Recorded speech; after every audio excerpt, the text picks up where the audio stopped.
नमस्कार दोस्तों, आज के लेक्चर में हम सीखेंगे types of polynomials. Types of polynomial में सबसे पहला जो हम क्राइटेरिया यूज करेंगे वो होगा नंबर ऑफ टर्म्स, और जो दूसरा क्राइटेरिया है दोस्तों वो है इंडेक्स ऑफ वेरिएबल। दोस्तों जो सबसे पहला क्राइटेरिया है, मान लो यहाँ पर हम नंबर ऑफ टर्म्स के बेसिस पे हम देख रहे हैं क्लासिफिकेशन ऑफ पॉलिनोमियल्स, तो उसमें दोस्तों सबसे पहला जो टाइप है उसे हम कहते हैं मोनोमियल, जो दूसरा है उसको कहते हैं बाइनोमियल, जो तीसरा है उसको कहते हैं ट्राइनोमियल, और जो इंडेक्स ऑफ वेरिएबल्स है इस क्राइटेरिया को यूज करके जो तीन टाइप होते हैं वो ऐसे है दोस्तों, लीनियर पॉलिनोमियल सॉरी, उसके बाद आता है क्वाड्रेटिक पॉलिनोमियल, उसके बाद आता है क्यूबिक पॉलिनोमियल। तो दोस्तों अब देखो यहाँ पर ये क्या है एग्जैक्टली टाइप।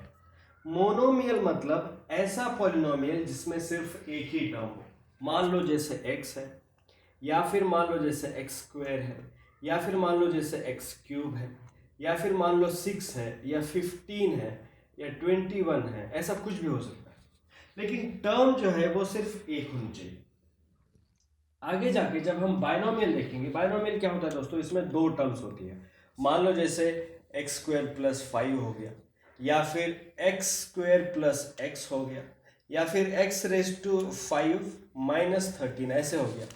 जिस पॉलिनोमियल में दो टर्म्स है उनको बाइनोमियल कहता है, जिस पॉलिनोमियल में सिर्फ एक एक टर्म है उसको मोनोमियल कहता है, जिस पॉलिनोमियल में दोस्तों तीन टर्म्स होती है उनको ट्राइनोमियल कहते हैं। फॉर एग्जांपल जैसे मान लो x cube plus x square plus 5, या फिर m square minus 13m plus 18, या फिर मान लो m raise to 10 minus m plus 12। ऐसा कुछ भी पॉलिनोमियल हम ले सकते हैं जिसमें तीन टर्म्स है उसे कहते हैं ट्राइनोमियल। अब आपको ये भी सवाल मन में आएगा कि सर क्या इतने ही है पॉलिनोमियल के टाइप्स जब हम उनको डिवाइड करेंगे based on number of terms? ऐसा नहीं है। अगर तीन से ज्यादा टर्म्स होती है पॉलिनोमियल में तो उसे हम कहते हैं, मान लो जैसे अगर 4 टर्म्स है पॉलिनोमियल में तो हम क्या कहते हैं, पॉलिनोमियल विद 4 टर्म्स। अगर 5 टर्म्स है तो पॉलिनोमियल विद 5 टर्म्स। लेकिन ये मेजर क्लासिफिकेशन इसलिए होता है क्योंकि यूजुअली 1, 2 या 3 टर्म्स होती है पॉलिनोमियल में, यूजुअली जो हम हमारे डेली लाइफ में या फिर इधर उधर यूज किए जाता है। सिमिलरली जब हम क्लासिफिकेशन देखते हैं पॉलिनोमियल्स का based on the index of variables, अगर हमारे पॉलिनोमियल में जो वेरिएबल है उनकी डिग्री जो है 1 है, डिग्री मतलब मैक्सिमम पावर और मैक्सिमम इंडेक्स ऑफ वेरिएबल, उसमें देखो x भी हो सकता है, या फिर x प्लस 5 भी हो सकता है, 7 माइनस x, ऐसे कुछ भी हो सकता है। जो वेरिएबल है उसकी मैक्सिमम डिग्री 1 होनी चाहिए। यहाँ पर 0 है, यहाँ पर 1 है, यहाँ पर 0 है, यहाँ पर 1 है। जो वेरिएबल है उसकी डिग्री मैक्सिमम 1 होनी चाहिए। अगर सारे वेरिएबल या तो 1 या फिर 0 डिग्री वाले हैं अपने पॉलिनोमियल में तो उस पॉलिनोमियल को लीनियर पॉलिनोमियल कहता है। उसके आगे जाके हम क्वाड्रेटिक पॉलिनोमियल लिखते हैं। क्वाड्रेटिक पॉलिनोमियल क्या होता है, उसमें डिग्री होती है 2 दोस्तों। 2 डिग्री मतलब जो मैक्सिमम इंडेक्स है किसी भी वेरिएबल का वो 2 हो सकता है। For example x square plus 5x plus 7, या फिर एक्स स्क्वायर प्लस 5x, या फिर एक्स स्क्वायर प्लस 7, या फिर सिंपली एक्स स्क्वायर, कुछ भी हो सकता है इसमें से। ये देखो एक ही टर्म है लेकिन यहाँ हम कितने टर्म्स है उसकी बात ही नहीं कर रहे। मैक्सिमम टर्म 2 है, मैक्सिमम इंडेक्स 2 है, मैक्सिमम पावर 2 है, maximum power 2, maximum power 2, maximum power 2 है। 2 से ज्यादा नहीं चलेगा। अगर ये 2 पावर वाला टर्म यहाँ पर है ही नहीं, मान लो सिर्फ यहाँ पर 7 है तो वो क्या हो गया, वो कांस्टेंट पॉलिनोमियल हो गया। अगर मान लो सिर्फ यहाँ पर 5x है तो वो लीनियर हो गया। तो एक कम से कम टर्म चाहिए जिसके वेरिएबल का जो इंडेक्स है वो 2 हो और 2 से ज्यादा कुछ ना ही हो, ठीक है। उसके बाद क्यूबिक में वही सिमिलर होता है दोस्तों। मान लो x cube plus 17 x square minus 5x plus 12, ऐसे ये हमारा अलग एक पॉलिनोमियल हो गया। इसमें मैक्सिमम जो इंडेक्स है वो है 3, मैक्सिमम जो पावर है वो 3 है, मतलब इस पॉलिनोमियल की जो डिग्री है वो कितनी है, 3 है। बस जिस पॉलिनोमियल की डिग्री 3 है उनको क्यूबिक पॉलिनोमियल कहते हैं। अब ये ऐसा भी हो सकता है, या फिर x cube plus 17 x square plus 12, ऐसा भी हो सकता है, या फिर एक्स क्यूब माइनस 5x, ऐसा भी हो सकता है, या फिर एक्स क्यूब, ऐसा भी हो सकता है, कुछ भी हो सकता है। एक्स क्यूब वाली टर्म चाहिए ही चाहिए अगर आपको किसी पॉलिनोमियल को क्यूबिक पॉलिनोमियल कहना है।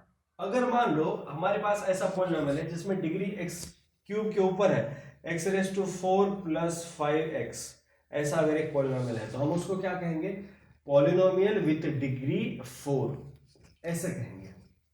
अब यहां पर भी अनलिमिटेड टाइप्स आगे होते जाते हैं, अगर डिग्री 4 है, 5 है, 6 है, 7 है, 8 है, 9 है, 10 है, कितनी अनलिमिटेड, इन्फिनिटी तक।